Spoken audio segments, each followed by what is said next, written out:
Bueno, nosotros escogimos la transformación bacteriana. El grupo está conformado por Yoli Marcela Gómez, César Correa y Iván Londoño, quien les habla. ¿Qué es la transformación bacteriana? En la biología molecular, la transformación es la alteración genética de una célula resultante de la absorción directa, incorporación y expresión del material genético exógeno. Es decir, consiste en la captación de un fragmento de ADN desde el medio externo y su incorporación al cromosoma bacteriano. En la naturaleza, cuando las bacterias mueren y se rompen, liberan una gran cantidad de ADN al medio que las rodea, ya que sus cromosomas, debido a su gran longitud, se rompen con facilidad. Puntos a tener en cuenta. Las bacterias pueden recolectar ADN de otros organismos. Segundo, la transformación es un paso clave para la clonación del ADN. Después de la transformación, las bacterias se seleccionan en placas con antibióticos. Las bacterias con un plásmido son resistentes a los antibióticos y cada una formará una colonia. Las, cuarto, las colonias con el plásmido adecuado pueden cultivarse para producir grandes cultivos de bacterias idénticas que se utilizará para producir más plásmido o hacer proteína. De acuerdo pues con esta información nos surge pues una pregunta de investigación y es ¿cómo se puede identificar las bacterias que han adquirido el plasmido recombinante?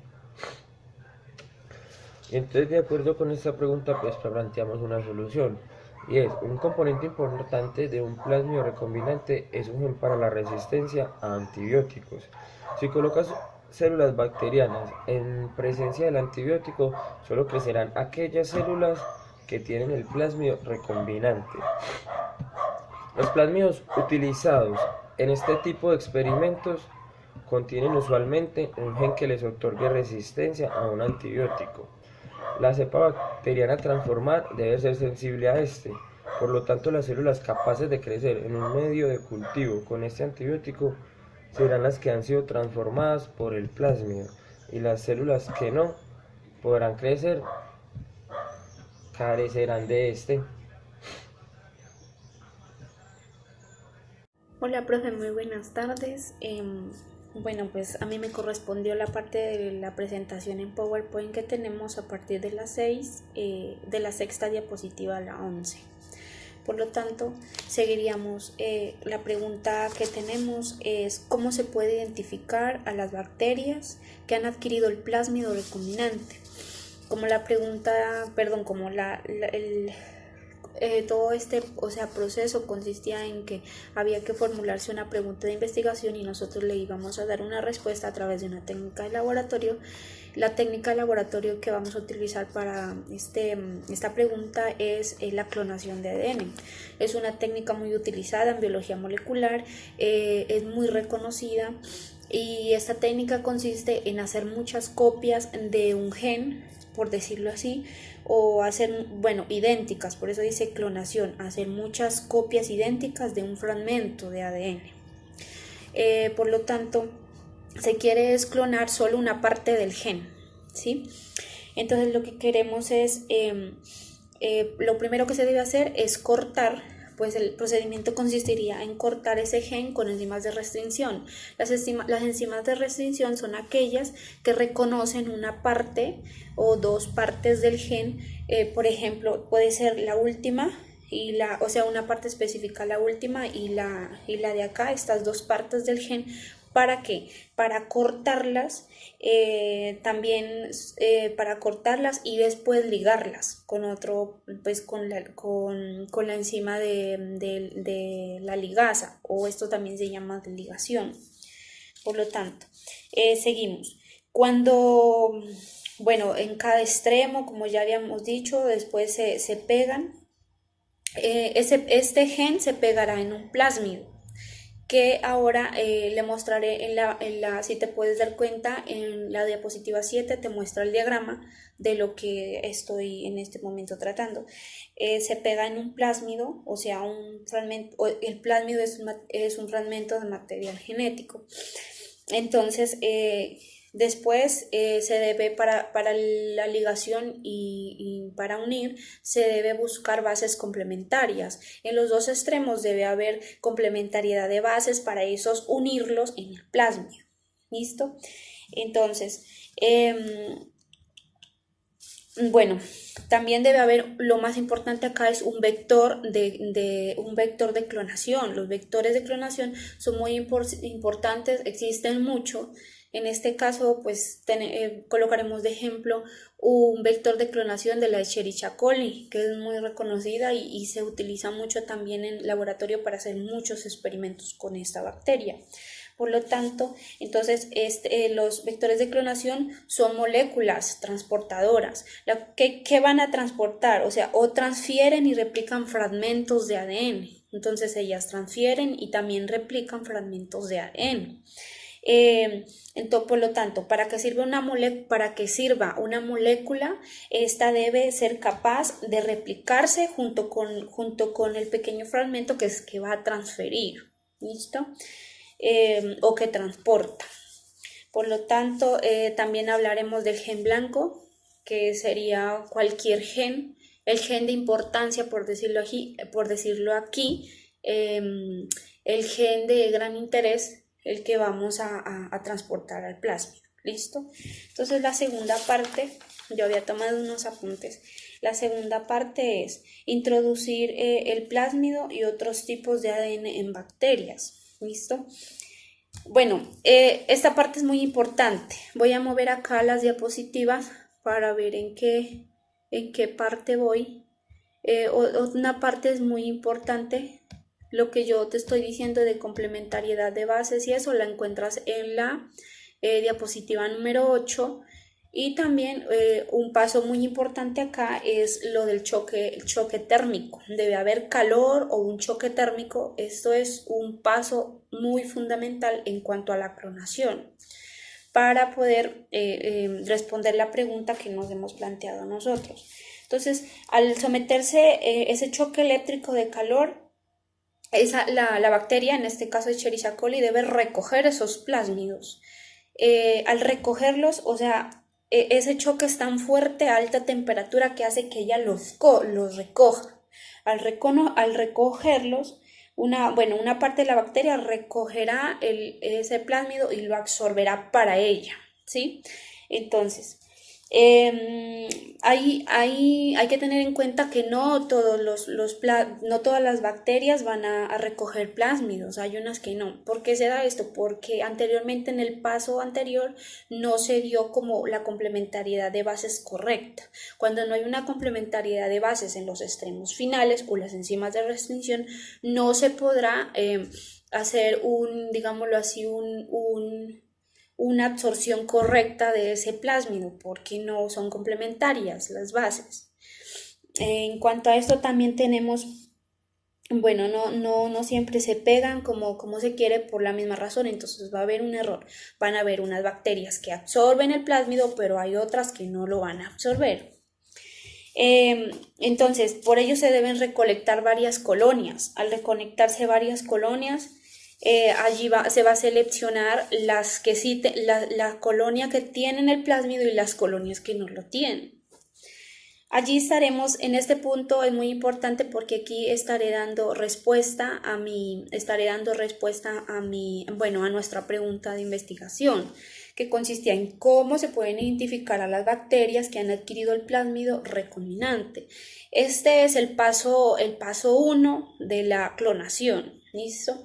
Entonces, en este paso, después de eso, aquí ya seguiré el siguiente paso, o sea, este es el paso 1, por decirlo así, y el subpaso ya viene dando respuesta a nuestra pregunta de investigación, que consistiría en después de seleccionar, bueno, para ello se debe tener en cuenta que las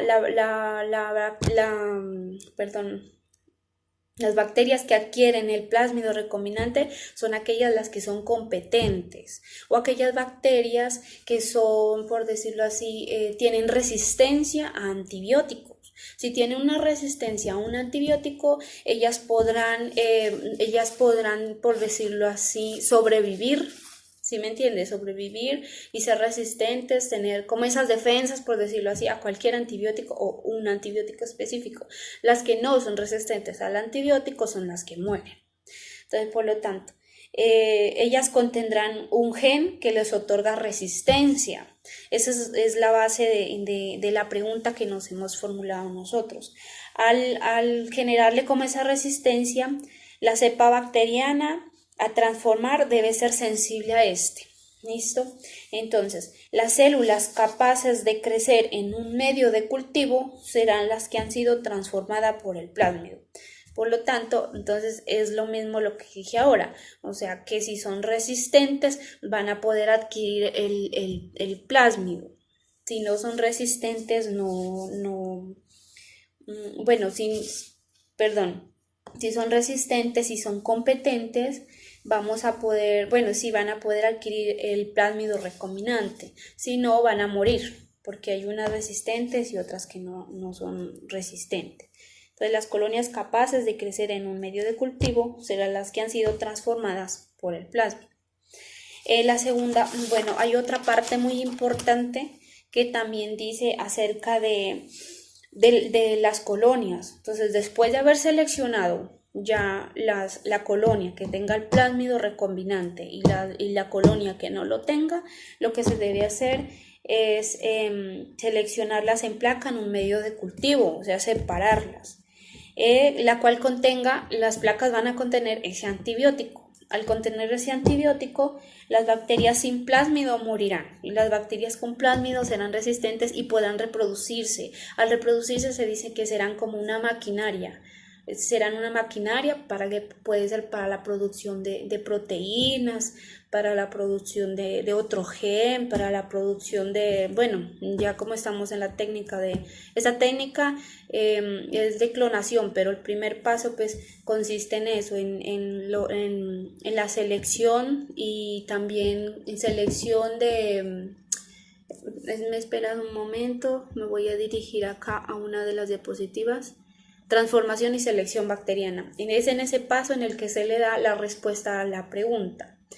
Entonces, mediante ese proceso de transformación pueden introducirse plásmidos y otro tipo de ADN bacteriano durante la transformación de células en bacterias.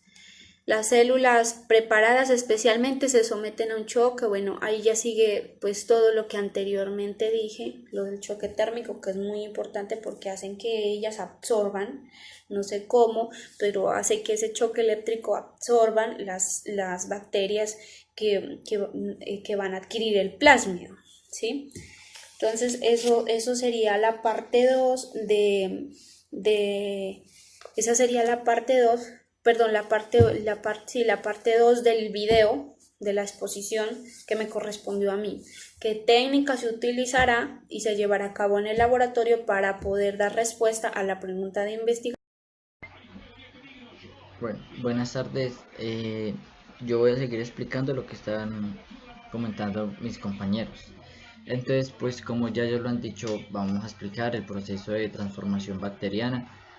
Este consta de que se cortan unos fragmentos de plásmidos de algunas bacterias y se introducen a otras bacterias para que éstas adquieran resistencia, ya sea un antibiótico o éstas produzcan una proteína o algo por el estilo. Entonces, ¿qué se hace? Que los productos de ligación o los fragmentos que necesitamos se incorporan en un tubo Eppendorf, que este tubo antes contenía ya algunas bacterias que eran las que nosotros queremos que incorporen el plasma. Entonces, ¿qué sucede? Que después de que incubamos los productos de ligación a esas bacterias, las sometemos a condiciones de estrés o a situaciones donde ellas sientan que necesitan algo de resistencia y posteriormente incorporen ese plásmido o ese ADN a su ADN como tal. Entonces, Los plásmidos, pues sabemos todos que lo tienen todas las bacterias, solo que son diferentes en cada una. Es decir, algunas bacterias tienen resistencia para algunos antibióticos que otras no lo tienen, o algunas pueden, gracias a ese ADN, expresar unas proteínas que otras no lo puedan expresar. Entonces, entonces en este paso lo que necesitamos es traer esa cepa de bacterias que contienen ese ADN que queremos introducir en la nueva cepa. Entonces, pues los pasos se depositan en hielo el tubo de Eppendorf durante algunos minutos, que contiene 50 microlitros de las bacterias que necesitamos. Se le añaden 10 microlitros de la solución de ligación o los que tienen el plásmido que necesitamos para que ellas lo incorporen. Lo dejamos 20 minutos en el hielo y les producimos un choque térmico de una, induciéndolo a un baño María a 42 grados por 45 segundos. Esto para que las bacterias se estresen y tomen ese ADN que les tenemos ahí mismo, digámoslo, en el caldo, en la solución. Sembramos este cultivo que tenemos con la cepa y con los plásmidos que necesitamos, pues creyendo así de que ellas ya lo tienen en su ADN y ya van a adquirir resistencia. Entonces sembramos 50 microlitros en placas del medio LB con ampicilina. Esto es para mirar si ellas toman resistencia a este antibiótico o no. De ahí incubamos las placas en posición invertida durante toda la noche a una estufa en 37 grados centígrados. Luego pues miramos si producen las proteínas o la resistencia a ellas. Pues después podemos encontrar una colonia de bacterias con el plásmido o con los productos de ligamiento que antes los habíamos agregado al cultivo que ellas tenían, y pues ya las sometemos otra vez a estrés, digamos que otra vez con el antibiótico, para mirar si se crea un disco alrededor de este antibiótico. Eso quiere decir que ellas adquieren la resistencia y ya entre el disco más pequeño sea, eso quiere decir que las bacterias son menos resistentes, son más resistentes a ese antibiótico. ¿Qué quiere decir eso? Que si el disco es mayor, eso quiere decir que las bacterias no llegan hasta ese antibiótico, es decir, que las está repeliendo. Y si las bacterias llegan a ser muy cerca del disco, quiere decir que pues adquirieron resistencia y ya ese antibiótico no les hace nada. Eso es lo que se logra gracias a la transformación bacteriana, que en sí su fundamento es que se adquiera un fragmento de ADN en otra bacteria que no lo tenía, para que ésta produzca otras proteínas o produzca resistencia ante otros antibióticos. Entonces, ¿qué sucede? ¿En qué paso se introduce el plasmido recombinante en la bacteria? Es en este paso de transformación y selección bacteriana, que vamos a seleccionar las bacterias que resisten a este antibiótico. Pues esto en la medicina y en la farmacéutica es muy importante, porque por eso dicen que aún después de que una persona se alivie, tiene que seguir tomando el antibiótico hasta destruir la bacteria. O si no, esa bacteria puede adquirir resistencia y ya ese antibiótico X no le puede dar algún resultado frente a la enfermedad. Y ya, gracias.